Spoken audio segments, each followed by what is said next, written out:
ကျေးဇူးတော်ရှင်တိကမဟာပဏိတဘုံကုတ်ဆရာတော်ဘုရားကြီးမန္တလေးမြို့ဦးချစ်ဆွေဓမ္မယုံကြီးပေါ်တွင်ဟောကြားဆုံးမတော်မူသောဒေါက်တာဥဒ္ဒနာလူရည်သက်ချတရားတော်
ဒီလူမျိုးတွေကသိရတာ ကတော့ဉာဏ်နဲ့ဒီချမ်းသာဆိုတော့ဒီလိုပြီးနာချမ်းသာဆိုတော့ဒီလိုပြီးဓမ္မချမ်းသာဆိုတော့ဒီလိုပြီးမလိုက်အပြီးတစ်မျိုးပြီးမယ်မှတ်တယ်အပြီးတစ်မျိုးပြီးများတော့လည်းဘုန်းကြီးတို့ဘာမှလည်းဒီချမ်းသာဆိုတော့ဒုက္ခနဲ့ကြီးတဲ့ဒုက္ခသစ္စာဘုလိုရင်လို့ဆုံးဖြတ်ချက်ချနောက်ရတဲ့ဒီမှာဒီဒီနဲ့ဆိုတော့ဧကမှာပဲသူကအမြဲတည်းကတော့မိမိတည်းမှာဖြစ်နေတော့ဘုရားနောက်ပြီးဖြစ်ရမှာဆိုလို့ရှိရင်ဒုက္ခသစ္စာပဲတော့လို့ရင်ဘုရားရဲ့ဆက်ပါဘုရားဒီပိုင်းနေဓမ္မချင်းရတယ်သူကြည့်ရင်ပြီးရတယ်မယ်ဒီလိုရင်းရတယ်ဒီမှာဆိုတော့ခန္ဓာ၅ပါးရှိတယ်ခန္ဓာ၄ပါးရှိတယ်ခန္ဓာ၅ပါးရှိတယ်အဲ့ဒါတွေကခန္ဓာရှင်ဒုက္ခတွေတော့ဘယ်ပေါ်တော့လာမှာဆိုတော့ဒါမှမဟုတ်ရင်ဒီဆုံးဖြတ်ချက်ချပါဘာရောဆိုရင်ဘုရားမပြေမြင်နေတဲ့အပြီးဒီကြံတာပဲဆိုမိဘအပြီးကိုငါတို့ပိုင်နေဆိုင်နေလို့ဆိုပြီးဒီကလာဒီဘက်ပါလိမ့်မယ်ဆိုတာကိုစောစောစီစီမှတ်ထားလိုက်အောင်ဒီလိုကတော့ဘယ်လိုကြောင့်ပြောပြီးရဲ့ဒါကမှသုံးနေတယ်သုံးဆောင်နေတယ်လို့ဒီချင်းပြဘုရားမပြေမကွယ်ဆင်းရဲမှုတွေလုံးဝမရှိတဲ့အပြီးဖြစ်နေတော့သုံးဆောင်ခံစားလို့ပြည့်မရှိဘူးလို့မှတ်ထားလိုက်ဒါကနိဗ္ဗာန်ဆန္ဒတစ်ခုကိုအပြီးခုလာရင်သုံးဆောင်ခြင်းသောတာခြင်းကိုအလိုရှိနေဖြစ်ပြီးဒီသင်္ကန်းနဲ့ဝါပြီးတော်ဒီကလာသံဃာကြီးဆက်ချက်တဲ့ပြန်ချတဲ့သံဃာကြီး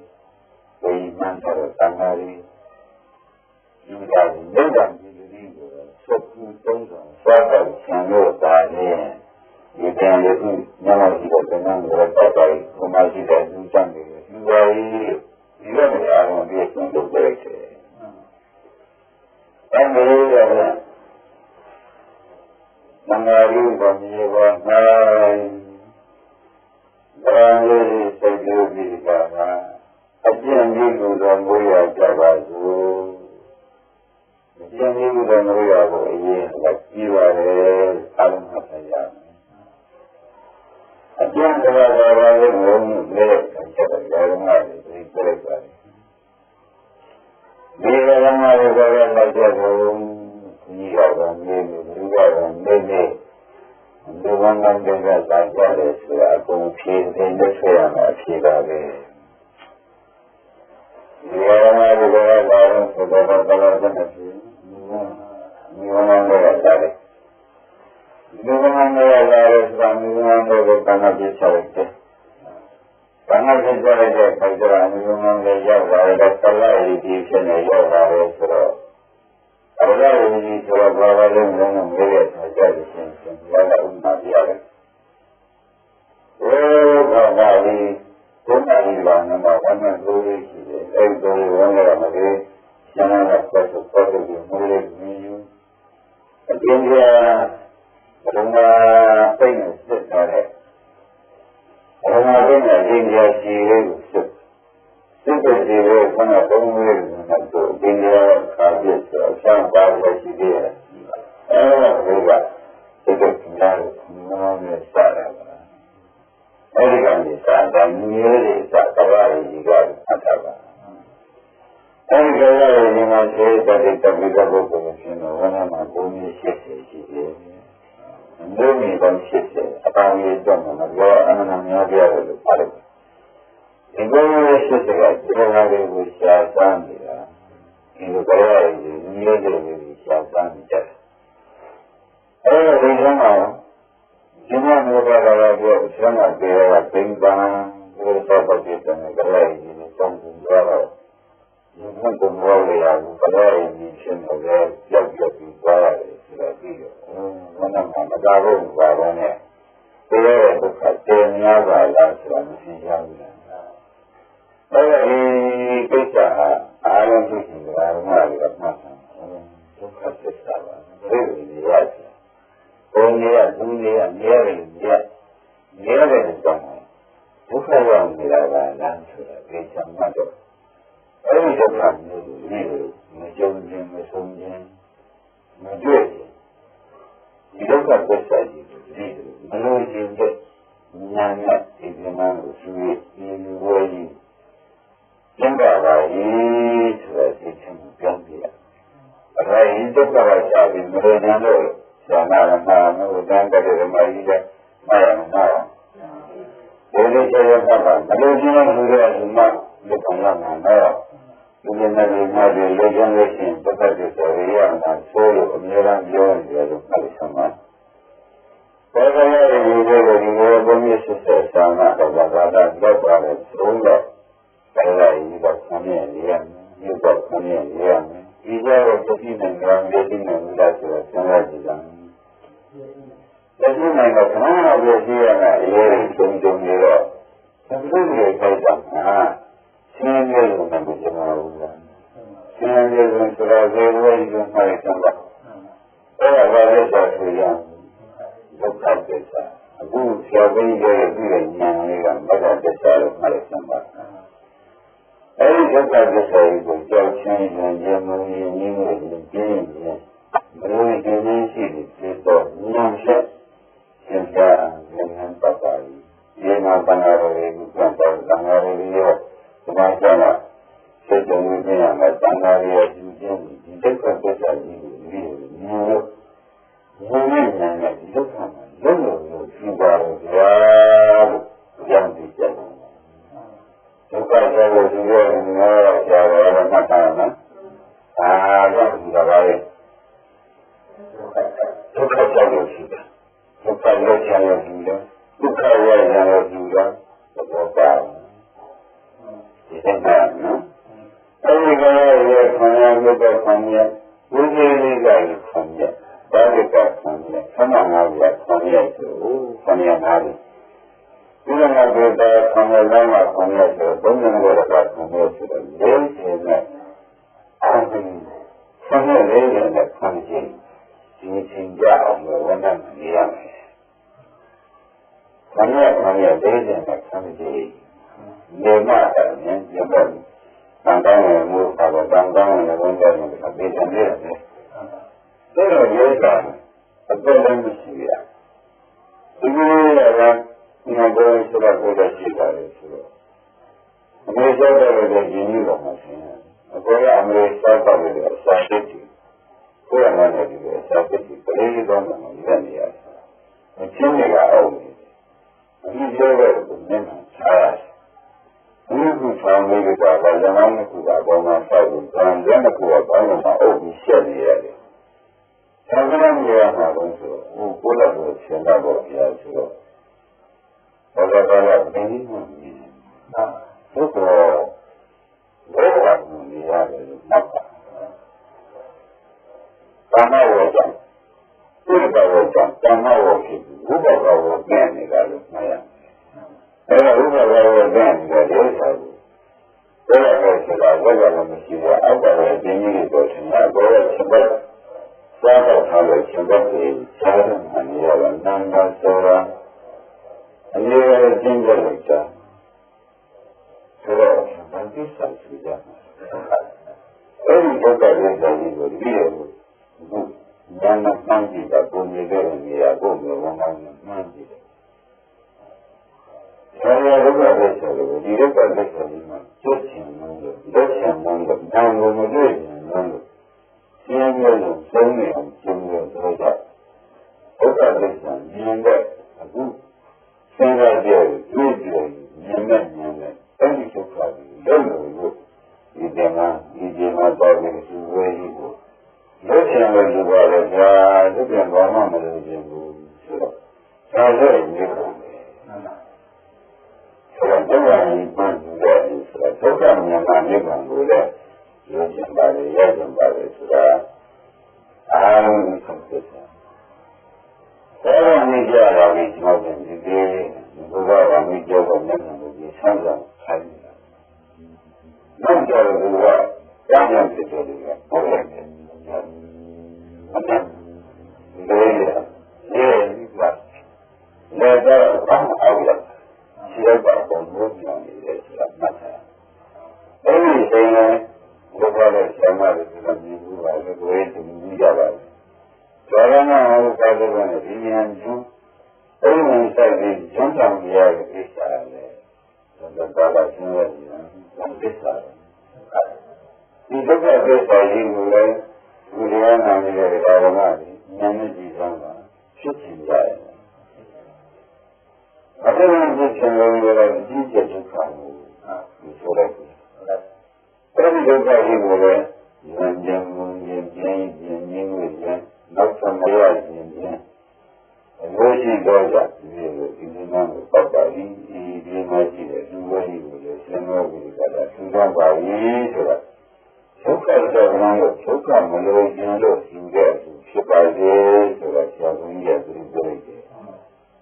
So far, you better than I'm saying, no. If you have a little, not you have a little, not you have a little, nobody, you look at it, look at it. Every day, some of them are there. Some are saying, not that means. So now, some like that, I found outside the garden, you know. Look at this, that's what I was doing, look at why you were doing. I'm waiting there, don't see me. I'm sure you young man, what at this. You better go in, I mean, Canada, the professor, while in the kitchen, I was doing, and what at this, etc. Look out in the net to be able to know why you were in somebody. So I was looking at younger, look at those who are, look at those who are, look at the woman standing at the table. Myanmar, Korea, Service, Niagara, Myanmar, I don't know you were. You can walk on wood and you go that way for us. You know that I'm with you. You know that that's what it is. I don't know if you want me to pay. You know what you do. They are the never had a body. We are not the one that's what you do. You never look at that walk on wood. But they are like nothing. Now we don't need to go for us and have a bang like that. You got that. You enjoy it. Over another young. I say, I teach you this guy and me. Oh, I'm not young, this guy, you know, my family was settled. They are not on your phone. You know, the one I see it, about, never I see it, months of the country. I'm not imagine you made up. I'm not imagine you made up. So now it's send us to them, that is to them. What is that? Nothing here, you know, for you, the people in the motion. The common restoration, book and mother to subject, good boy, and never better. You will know one who will be able to run into something else. So it's one day of your detail, one day of your detail. You know, way of your detail. You look at you to get some young children, being a material, I cannot imagine more about it. You've been and see a problem, you look at us, you look, you look at you, and you again. I really didn't see this by the man who don't buy it, even where you go, take on the Bangari, such as you don't buy it. Sometimes they don't like to see why you say young your father. I didn't go there. I'm not going to know the book I was saying, and I tell you a big job on it, there was money from Ghana.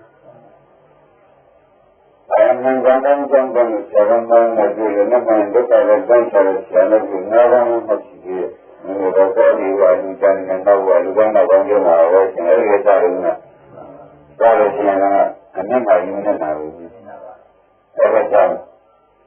This time I think they look chance in seeing young Virginia. This I think it will go seeing and they are shy. I think what's about it? Yes, I'm going to give up other than Mary, look at this and days, look at this other than I've told me. Again, I look at this as being so kind of man, I'm here, we have been took and look at it, to be one down, you know. But I don't know. We are in look at children, you get in the ship with me. Look at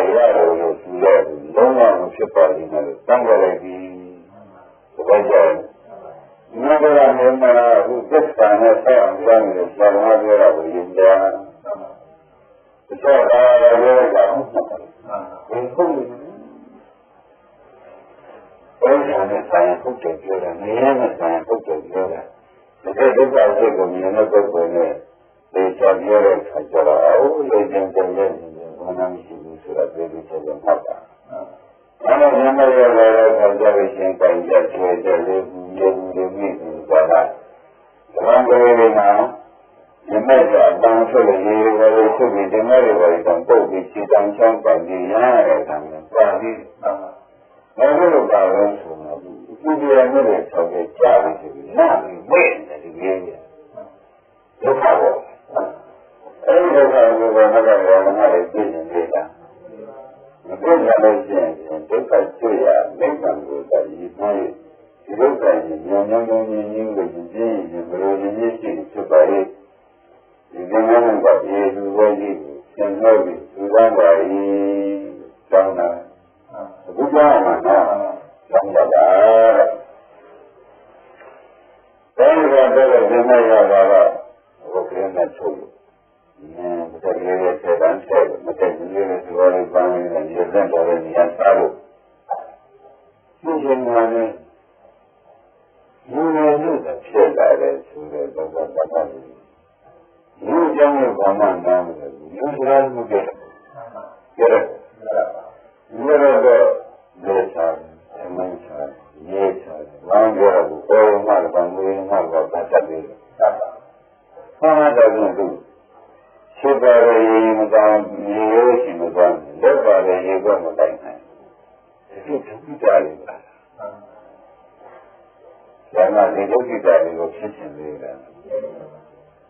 အဲ့တော့လူရဲ့ဘုရားဒီဒုက္ခကြကရုပ်ပါဟုတ်ပါမလွတ်တော့ဘူးဟုတ်ပါဒါလည်းဘုရားကြီးကဘုရားသစ္စာတမျိုးရဲ့ရှင်တော်ကဘုရားကဒီလိုဒုက္ခသစ္စာကမှရှိတယ်လူကမမယ်လေးတော့ဝန်တရတဲ့ဆိုဒီကကြီးလာပြီဘူးလားဝန်တရတဲ့ဆိုဒီကကြီးလာပြီဆိုတော့ဘာမှမြင်တာကိုမလိုပါဘူးအဲ့ဒါကြောင့်ဒီဒုက္ခတဲ့ဘဝလေးကိုလည်းလုံးဝမဖြစ်ချင်တဲ့ဉာဏ်နဲ့ဉာဏ်ပါလိဆိုတော့ဆက်ပြီးတော့သူ့ချိန်တိုင်းကြောက်ကြရမယ်။အဲဒီကနေ့ဒီကလေးလေးက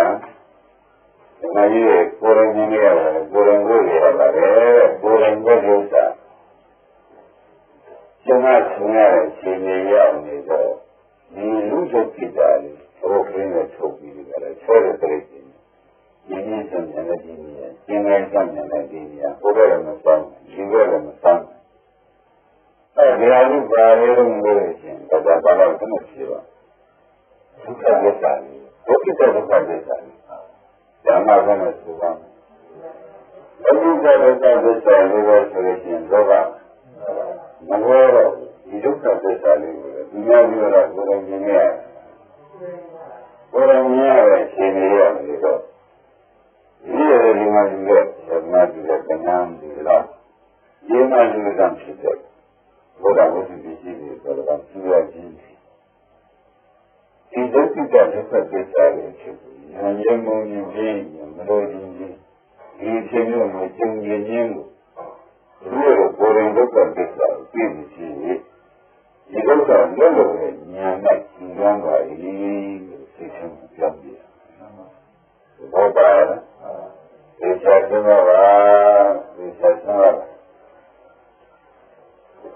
ဘာလို့ကြီးရင်ဒီကလာကဒုက္ခဘဝမှာကြီးရင်လာကြတယ်ဘာကြီးရင်လာလို့ဆိုဦးရင်းစုချိုးလာတာလို့ဆိုရင်ဘာလို့လဲဘယ်လိုပြောတော့ကတော့ဘယ်လိုလဲဒုက္ခဒီမဲ့ရလို့ဒုက္ခကနောက်ကဦးရင်းစုတစ်ခါတနေ့ချက်ရင်းပြတ်လာတာလည်းဦးရင်းစုဒုက္ခဆိုတဲ့ဖြင့်ဒီလိုကတော့ဒုက္ခနဲ့စပြီးဒုက္ခနဲ့ရောက်လာတာမရှိတဲ့ဒုက္ခပါရလားဒါမှမဟုတ်ဒီလိုလေးဖြစ်လာတဲ့ဒုက္ခသစ္စာလေးကိုလည်းဘုရားကနေတာလည်းဒီကသွားလေးသွားနေတာနှချောင်းနဲ့သွားနေတာဘယ်သွားနေတာလဲတော့နာလာသွားနေတာလို့ဆိုရင်မှညာနဲ့သွားနေတာလောပါအဲဒီလိုကလည်းဒုက္ခကြီးနဲ့ဒီလိုကြီးတဲ့ဒုက္ခနာလာကိုသွားနေတယ်ဆိုတော့ဒီ ဖြစ်တာဖြစ်ကောင်းတာဖြစ်ဆိုးတာအဲဒီဖြစ်ဆိုးခြင်းကိုလည်းပြီးရတာက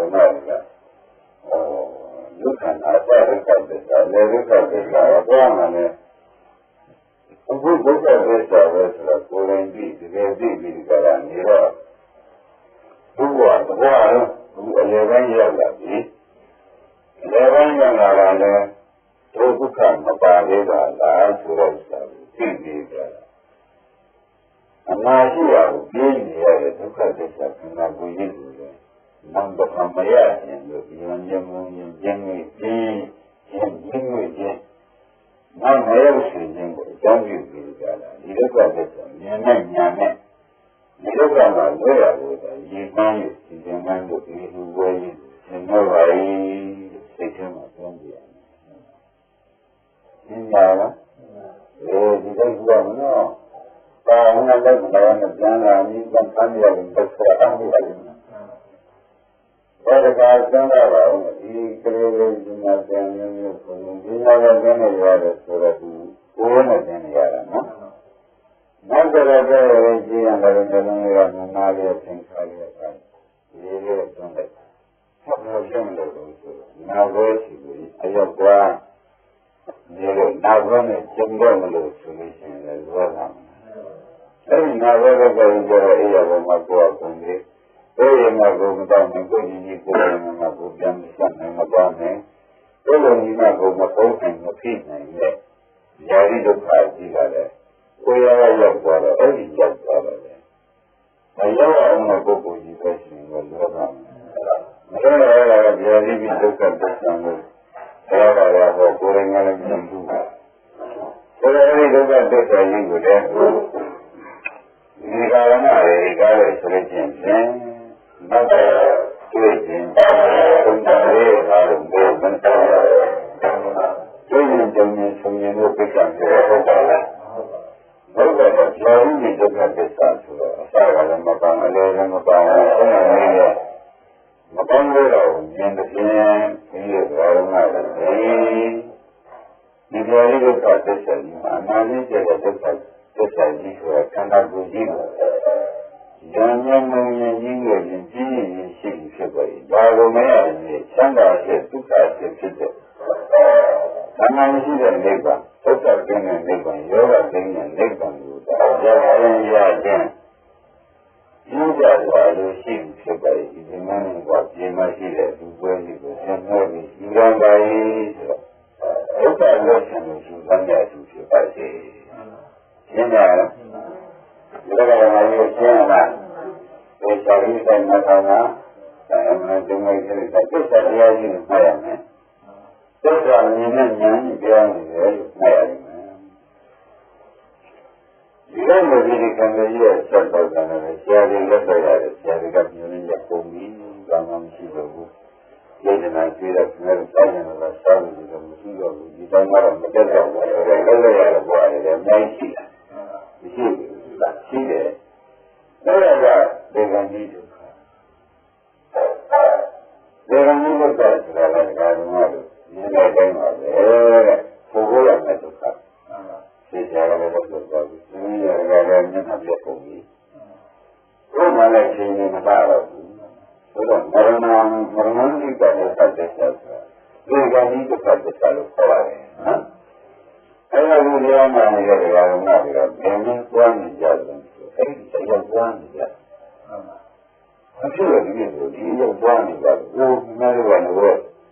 ဘာလဲညာလဲလူပြရပါလို့ဆိုတော့ဒီလိုကကြီးတော့ပြရပါလို့ဆိုတော့ပါနေလို့ဒီပါရ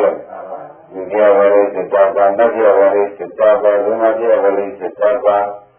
အဲ့ဒါဘုရားကိုပြောပြရလို့ခွင့်ရပြောတော့သဘောပါလာတော့နားရရှိရတယ်ဒီလိုတောင်းကြတယ်အခုဖြစ်တဲ့ရှင်ရမပြေဘူးနောက်အဲတေကဏီဒုက္ခကြောင့်ဒါလည်းမလို့ပြောတော့ဆရာရဲ့ဖောက်ရှင်ရသင်ရဲ့ကိုတောင်းကြတဲ့သူကြည့်တာဘောပါတာကိုတောင်းကြတဲ့သူကြည့်တာဆိုတော့ဒီလိုတရားမှတ်ကြပါအဲဒါဘုန်းကြီးရောလည်းလည်းသစ္စာမသိဘဲနဲ့သူလည်းတန်းနဲ့ပြည့်တဲ့တန်းနဲ့ဒီသမတ်နဲ့ဘုရားအကျိုးကိုတန်းတယ်ညာအဲ့ဒါဒီနေ့ကအခုတော့မှလည်းနည်းနည်းကြုံနေကြတယ်တရားနာရတယ်။အိုးဘ အခုအနာပြီးသွားတယ်ခန္ဓာကိုယ်ကြီးဖြစ်သွားတယ်။နောက်ကမှတောင်းတယ်အနာရတယ်ဆိုရပြအခုဒီခန္ဓာကြီးရှိသွားတယ်နောက်မှပြရပါလိမ့်ဒီမှာပြရပါလိမ့်ဆိုတော့ပေခြင်းလို့လုပ်ကြပြီ။အခုကငါကအမြင်မှလားဆိုတော့ပြောရင်ပြောတယ်။အဲဒါကြောင့်ဒါကမှမဟုတ်သစ္စာရှိတယ်။ဉာဏ်ဉာဏ်ဉာဏ်ကြီးရင်းကိုရှိပြီးဖြစ်ပါလေ။ဒီလိုမှလည်းနာသူကပါဠိဒီလိုမှရှိတဲ့သူတွေကိုတတ်နိုင်လို့ဒီလိုရှိရှင်ယူကံပါဠိဒုက္ခကျွလို့ပါသူပါဠိတရားဆိုလို့ရှိရင်ဒုက္ခမတမ်းနိုင်ဘူး။ဒါမှမဟုတ်တော့ဘယ်ဆိုင်ဒုက္ခလွတ်ပါတယ်။ဒုက္ခရင်ဒုက္ခချင်တဲ့ကံမရပါနဲ့ဆိုတော့မရရတာပဲဆိုတော့ဒီလိုချက်တော့မှတ်ကြပါရှင်းပြီနော်။ဒါနဲ့ဒါနဲ့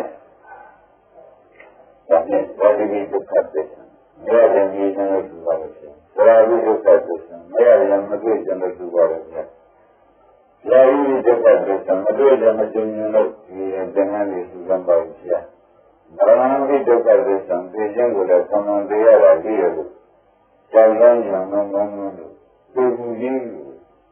ကြောင့်ချင်းဉာဏ်ဉာဏ်မှန်ခြင်းရင်းကိုမလို့ရင်းနေရှိပါဘူး။မတရားမှန်ခြင်းနိဗ္ဗာန်ကိုသာဝေဒနာရခြင်းသင်္ကြန်ဖြစ်ပါ၏အတင်နာကဒီမှာရှိတဲ့ဒီဝေဒီကိုသင်္ခါစုကြောင်းပါ၏လို့အကုန်ကြောင်းရမယ်။ဒီမူကြောင်းကအမှားဒီမူကြောင်းကဆရာကောင်းမန်တို့ရဲ့ဆရာတော်ကမိတာကတောင်းရတဲ့ကြောင့်ဘယ်လိုလဲသစ္စာဒီဒီသစ္စာရာဟုသစ္စာယာရီဒုက္ခသစ္စာမရဏဒုက္ခသစ္စာမတိဘဲနဲ့နေတဲ့ပုဂ္ဂိုလ်များသည်ဘယ်ပြန်ရောက်မလဲလို့မေးလို့ရှိရင်မရဏသေးရဲ့ဒီကံရေးတဲ့ရှိတဲ့ကိလေသာတွေကံတွေကပြစ်ချလိုက်ပြန်တော့သောတာပန်သာသုဘဝနဲ့ပြန်လို့ဆက်တော့ပြောရမှာပေါ့အဲ့ဒီလိုနဲ့တော့ဘုမဇာတိကသတိဇာတိရာတိမရဏလေးကပြန်လိုက်ဇာတိဘောပါကြဆက်တဲ့ဘုရားအဝိနည်းပြီးဝိနည်းနဲ့ဒီတော့ဒုက္ခပါသေးတယ်လို့မေးမှန်းဖြေရတာ။ဆက်တဲ့ဝိနည်းပြီးတာတမ်းဒုက္ခဝိလျှောက်ပြီးနေရတာဒုက္ခဝိလျှောက်ပြီးနေရတာကဒုက္ခပစ္စယဒုက္ခကြီးဆင်းရဲဝိုင်းကျင်းနေတာတမ်းတာ။ဒါကြောင့်ဒုက္ခသံဃာလေးလက်နေတာပါလား။ဘယ်နဲ့ဆိုကြမလဲဘုရားကံတော်ရဲ့တဲ့ဒီကနေ့ဒီကြတော့ဘုရားဘောင်သားတွေကညမနဲ့တန်းသွားမှန်းနေပါဘူးမရှိဘူး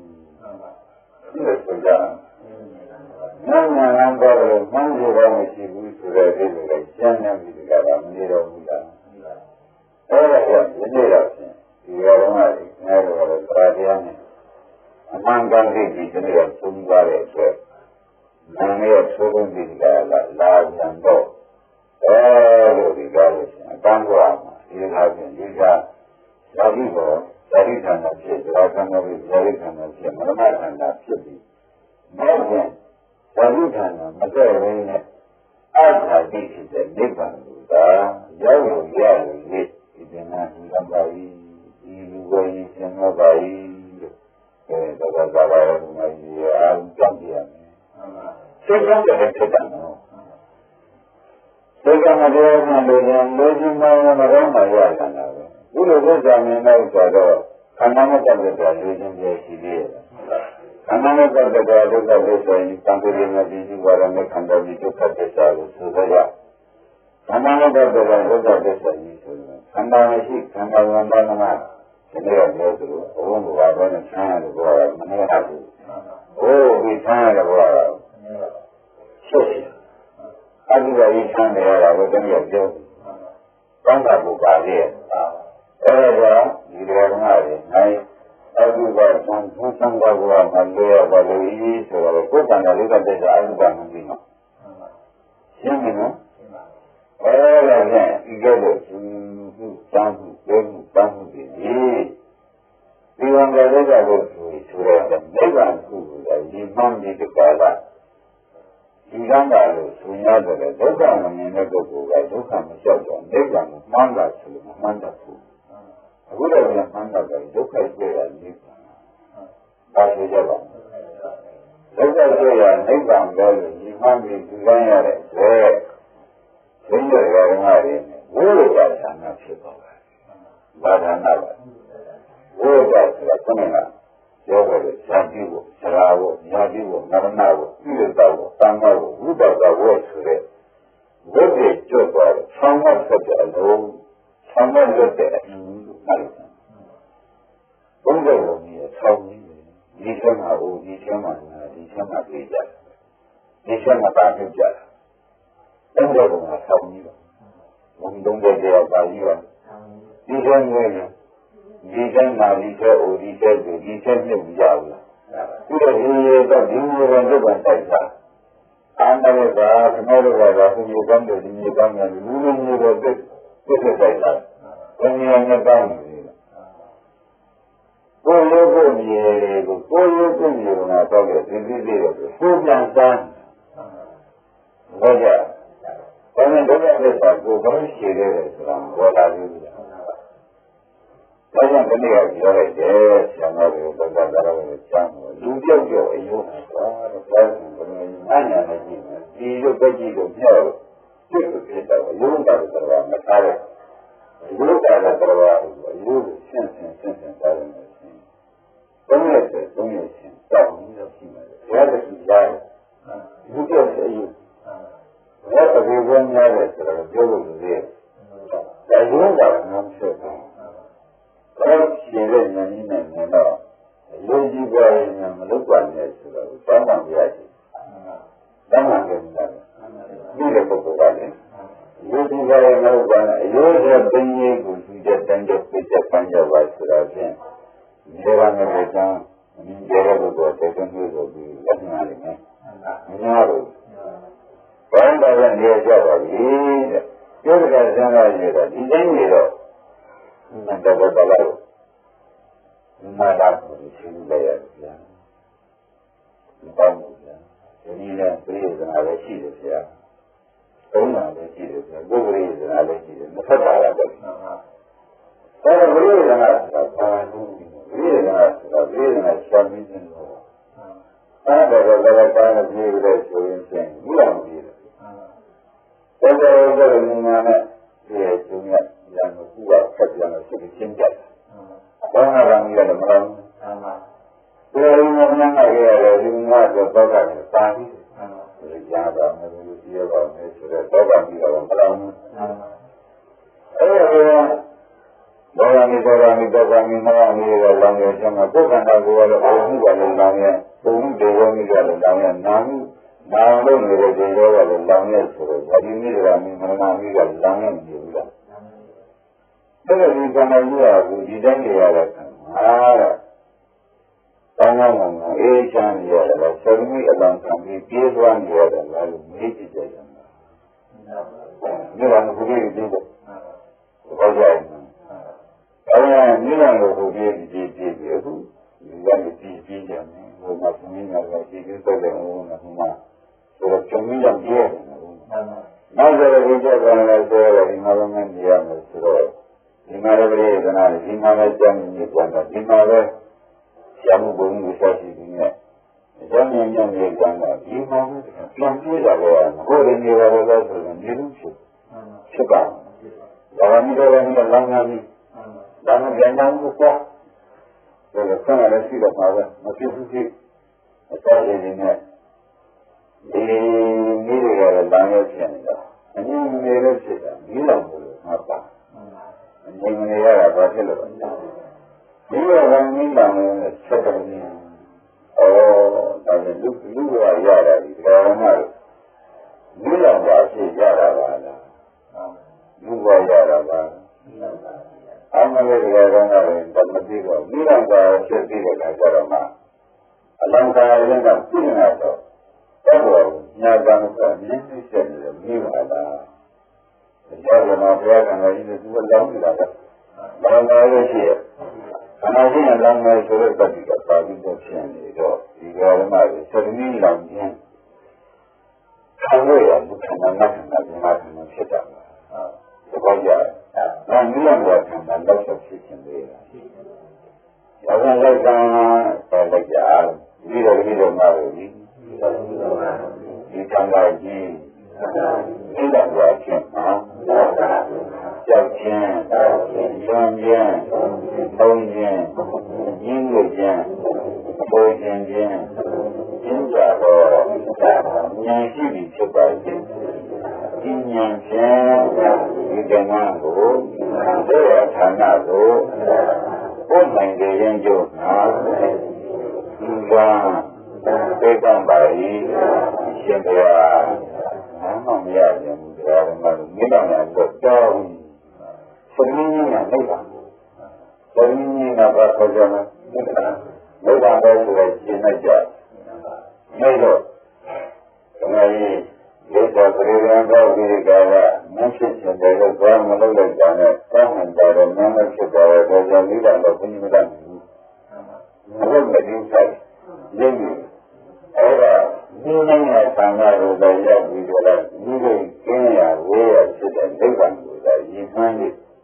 ဒီကံကတော့ဒီလိုပဲဒီကံကလေးဆိုတာကတော့ဘာမှမပြောင်းကြပါနဲ့ဆိုတာမှားရတယ်နော်အဲ့ဒါဒီလိုပတ်သက်တော့တော်တော်လေးလား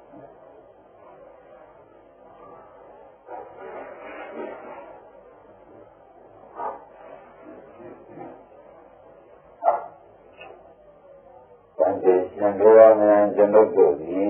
ရာဂာရိရာဂအစရှိသောဧကံတတ္တိသရဝတော်မိလို့ဖြင့်ပฏิပတိကံကံပွားခြင်းသောစိတ်တွေမြေသာသောသံဃာရဝံချာရဟပမှာ၆ရောက်တဲ့စိတ်တွေနေတဲ့သံဃာဝိကိုဒီတော်လံတရားကြောက်ကြပါဘူးရှိပြီးဘောဓသံဃာဝိရမှာမဟုတ်တာဆန္ဒရကုန်ရှိပြီးဒီဝနာနိဗ္ဗာန်ဆန္ဒမြတ်ကြီးကိုဒီကမှာပါရမမကြောမကျန်ဆိုရင်ကုမြောက်တော့ရရင်မျက်မှောက်ပြုပါရင်ပြုနာနာမသဘုံနာဉာဏ်ဉာဏ်စက္ခုဖြင့်ဝေတံတော်ရှာပြီးကြည့်ရှိတော်မူသည်ရှိတော်ဘုရားကံတော်ဝေရဒိဋ္ဌာရှိရရှိရအောင်ဘုရားကံပေါင်းလို့ဘုံဉာဏ်မျိုးပြီးတော့ကောင်းလို့ပုဂ္ဂိုလ်ကိုမြင်ရပြီသူပန်းဉာဏ်လေးကသုံးတန်းသောဆန္ဒမျိုးဒီကိုသင်ပေးပြီးဖြစ်ရတိုင်းဒီကံနဲ့ဆန္ဒမလို့မဟုတ်ကြဘုရားဆန္ဒကိုပါလို့ရှင်ပါ၏စိတ်ကြောက်ခြင်းပြန်လာဘုံမတည်မြဲနေတာနိဗ္ဗာန်ဒုက္ခကသိဉ္ဇဉ်ညာနိဗ္ဗာန်သတ္တမိသိညာနိဗ္ဗာန်လို့မှာဒီလိုတန်တုံးဆွဲပေါ်တဲ့ဒီကံကဟောကြားတဲ့ဆရာရဲ့မန္တလေးကတော်နှလုံးသွင်းချက်သုံးကြလို့ရှိပြီးဒီကံနာကံသုံးပါးနဲ့ထားရတာပြင်ဆက်ပရမတ္တဒီလာနိအင်္ဂါ၅ပါးနဲ့ပြည့်စုံတဲ့ပရမတ္တဒီလာရမယ်ဒီကိုသမာဓိကျော်ကနိကျော်တောင်းတာဆင်းသုတ်ပြီးဒီမှာဒီလာဒီရေမှာတော့တော့လို့ဒီဉာဏ်ဆက်ပြီးဒီမှာတော့ဝိသုရှိလို့အာသမတော်ရှင်ပြားကြီးမှဒီကမှာဘုံကြီးတန်ကြီးရှင်ရဟန်းကျွန်ုပ်တို့ဒီမှာဒါနဘုံကြီးမှဒီလိုပြေရတဲ့ပြုလို့စေနာကြပါဒီမှာဒီကဘုံကြီးနာရီကိုဆက်ပြလို့ဒီလိုပြုလို့စေနာလို့ကဒီကြီးဘာဝနာဘုံကြီးကဥဒနာရှိရတော့ဒီလိုကစေနာလို့ကြတော့မယံတိတော်ဒီတော်မှာလို့အာသာဒိန်ဒိန်ဒိန်မမြဲခြင်းဖြစ်တော့နိဗ္ဗာန်မှာအဝရမဝေယခြင်းဖြစ်တော့နိဗ္ဗာန်မှာအဝရရင်ကျိုးတဲ့ချုပ်ကအနာလုံးမှာသင်ဝေရဖြစ်တာကိုဒါလည်းနိဗ္ဗာန်မှာအမတံမတရားခြင်းဖြစ်တော့ဒါလည်းနိဗ္ဗာန်ဒီဝန်ဇာတိသရာယောဂိမှာဆောက်ပြီးထုံကောင်းသေးပေါ်နေကောင်းကောင်းကြီးငြင်းငြင်းရတဲ့နိဗ္ဗာန်ဆန္ဒနဲ့ဒီကိုအရှိကဝေနာလို့ရှိရသူအလိုရှိရတန်တာကိုရှိရပေါင်းဒီဒီကရေယာမှာမမြင်မြင်ဆွဲရင်ကုညာဥတော်ရညောင်းမပြောရပါလိမ့်ရှိရ။ဒါကြောင့်ဒီမှာမြန်ကျွန်တော်တို့မှတ်တဲ့သမုပ္ပန်ဇာဝံကိုကုဏဝိသိက္ခာပရဏံကုံကျေရောပြန်သူကြီးမှလာလို့နမတဝိတုဉ္စပြေကပတ်ဝင်လာတော့အာသရိယမင်းစောစေမာရောဒီမှာသံဃိတောင်းနေဆိုရင်ရှိဝေရောက်တော့မပြတ်ပြောတော့ယမရာဇတ်တသမြေဆောင်ကြဓမ္မနာရံဒီတိတ်တော်ဝေသုံးတော်ဘုရားဘန္တာနာပြေကိုပင်ချပြီးအတွင်ရှင်ဒီတဲ့နေကြတယ် Pada nya selalu jumbo padwa pembuali. Hari mari sebenarnya aku baruki. Pada padwa pembuali amri jenuhnya teman-teman sana punya barang itu kamu kau. Lepas juga saya jago di sini. Kita boleh kerjasama dengan siapa pun. Mudah bagi maupun orang yang bersedia pun. Orang yang tidak wajib pun. Ini apa?